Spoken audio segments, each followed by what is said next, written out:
Tout le monde a entendu parler des droits de l'homme, on sait ce que c'est.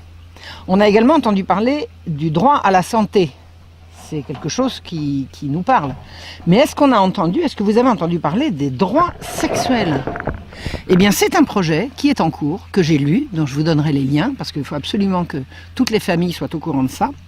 C'est un projet qui s'apprête à mettre la loi au service du sexe. Ah, les droits sexuels. La source que j'ai trouvée est du Planning Familial International, l'IPPF. Mais ce sont des documents qui circulent avec le tampon de l'Organisation des Nations Unies. Voilà. Alors de quoi s'agit-il? Qu'est-ce que c'est le droit sexuel? Eh bien, c'est le droit de connaître et de jouir d'une sexualité indépendante de la reproduction et d'une reproduction indépendante de la sexualité. Et ça va être un droit. Ça va relever du droit, donc de la loi. Voilà.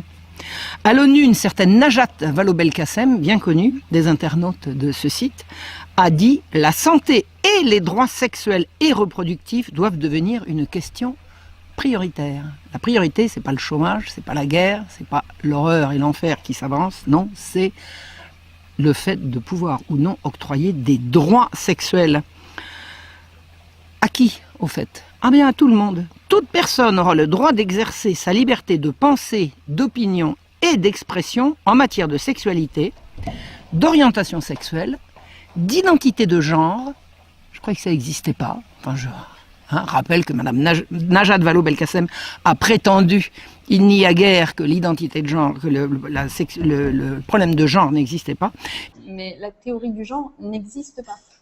Et de droits sexuels sans intrusion arbitraire ni limitation. Les droits sexuels sans limitation. Ça veut dire que l'interdit religieux va devoir être combattu. L'ordre public et la moralité publique devront donc être combattus puisqu'il ne faut plus qu'il y ait de limitation ni d'intrusion arbitraire. Donc il va être interdit d'interdire. Ça rappelle vaguement un certain programme de mai 68. À qui ce droit sexuel vont-ils être accordés? Eh bien, à tout le monde, y compris aux déviants de toutes sortes. Les droits sexuels sont les droits sexuels inaliénables et indivisibles. Les acheteurs d'enfants sur Internet seront bien évidemment, feront partie de ceux qui pourront faire valoir leurs droits sexuels. Et ce sont des droits qui vont être reconnus aux enfants.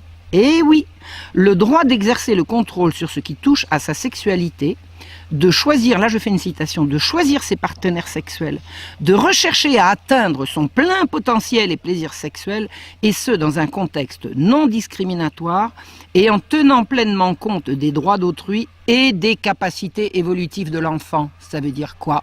Ça veut dire qu'on va accorder des droits sexuels aux enfants en fonction de leur capacité évolutive. Eh bien écoutez, quel est l'âge à partir duquel on va pouvoir considérer que les enfants ont des droits sexuels? La réponse est venue de la bouche de Ban Ki-moon soi-même, qui le 30 mars 2012 à l'ONU a fait savoir que ce sera 10 ans. À partir de 10 ans, les enfants pourront jouir de leurs droits sexuels. Alors évidemment, à partir de 10 ans, ça veut dire que les droits sexuels des enfants vont s'opposer aux droits des parents.